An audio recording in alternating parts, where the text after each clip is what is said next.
Hello my dear students, how are you? Dear class, today we are going to solve the second last worksheet, that is assignment number 14. And today we are going to apply so many conceptual knowledge which is given from the text. But I am giving you another tip to solve MCQs and theory section. Whenever you read some topic in the textbook, the questions which come from the topic are not written in the same manner. There must be some tricky hint present in the text which come in the exam. So you have to think beyond the text which is given in the textbook. So we see the first MCQ in italics. Banned drugs such as nandrolone have been taken illegally to improve performance. And the molecular formula for this steroid is C18H26O2. What is the relative molecular mass? Now this time a very easy mark is given. You have to just see how many atoms of carbon, hydrogen and oxygen are present in one molecule. So you will be multiplying the relative atomic mass of carbon with 18 because 18 atoms of carbon are there. The relative atomic mass hydrogen 1 will be multiplied with 26 and oxygen's relative atomic mass will be doubled because 2 atoms are there. So just use your finger and calculator to get the right answer.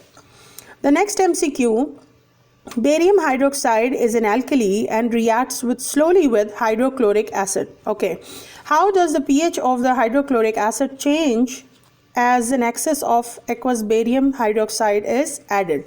So first you see the pH scale is the power of concentration of hydrogen ion, and when we see the scale, it ranges between 0 and 14, and this is the place for strong acids and this is the place for very strong alkalis, and 7 is the stage of neutrality or for the neutral substances.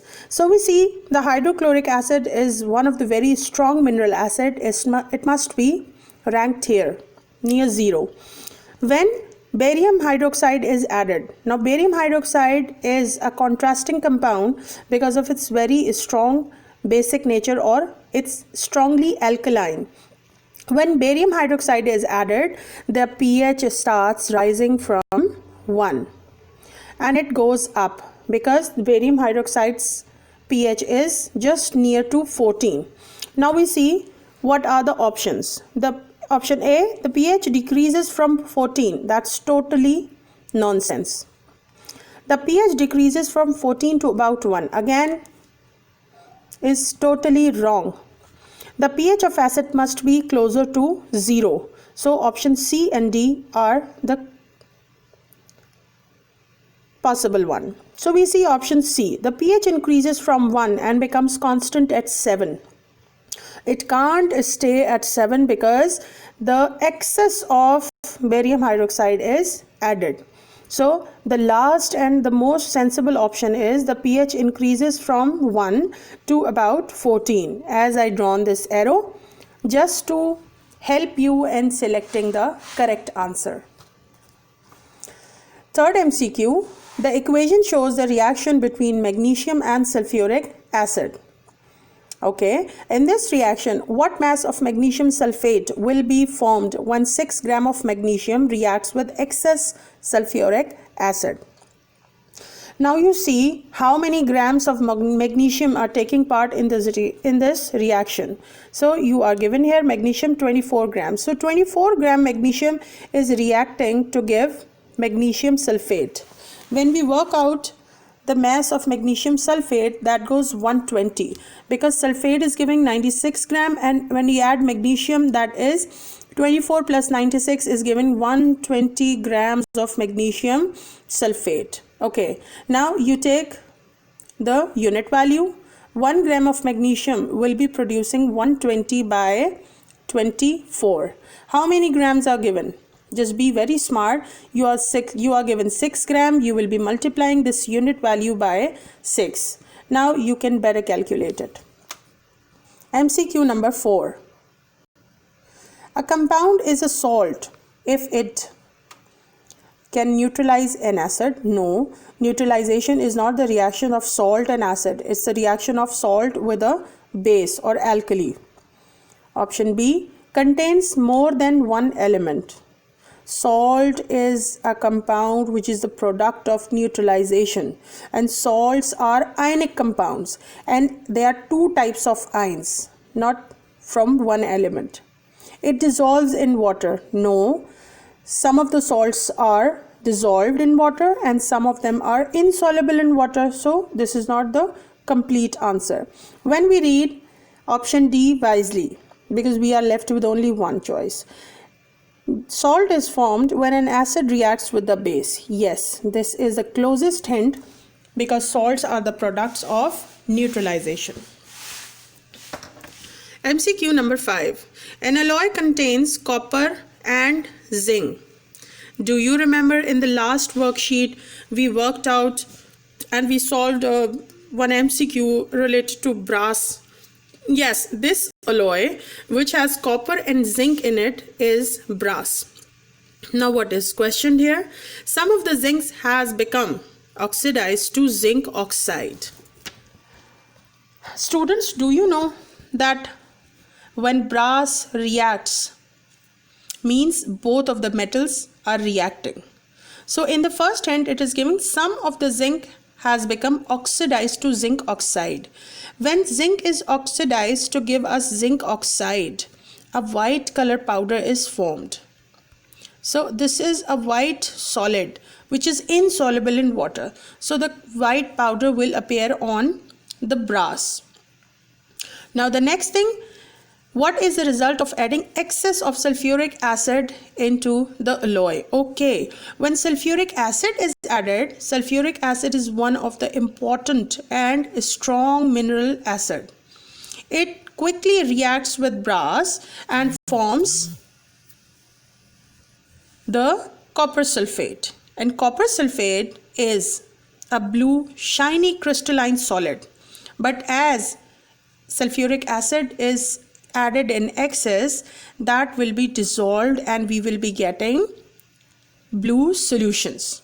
And one more hint here, that the white powder which was the result of oxidation will also be dissolved in this sulfuric acid. So as a result we will not be getting white powder and blue solution. We will be getting only blue solution of copper sulfate in which zinc oxide is dissolved. Now you see what options are there.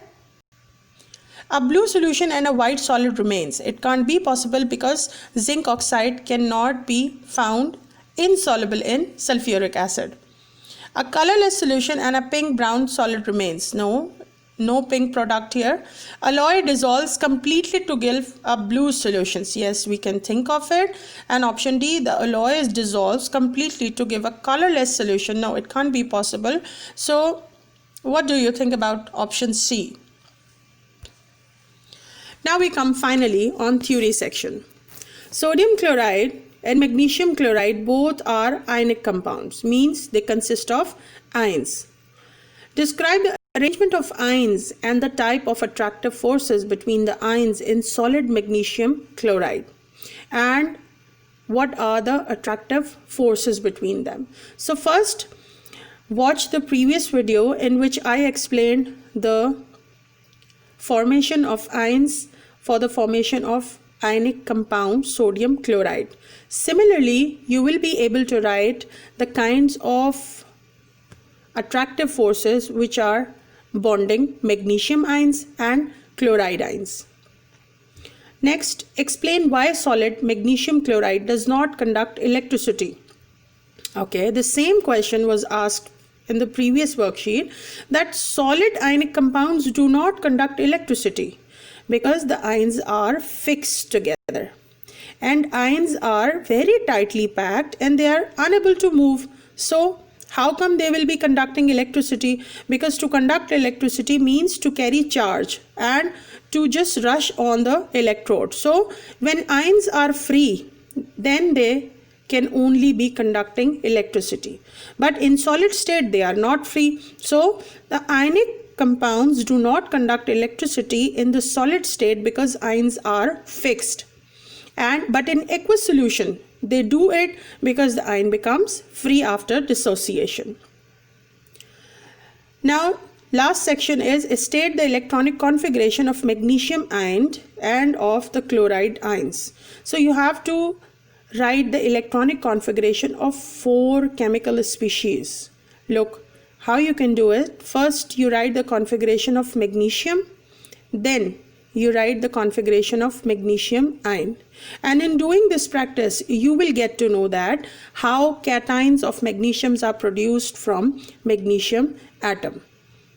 The next is you write the configuration of chlorine atom and then chlorine ion. Now you will be comparing the formation of cations and anions by gaining or by losing electrons. So this is the only task of this practice. I am leaving you here with a hope that this discussion is very helping in finding and writing the answers.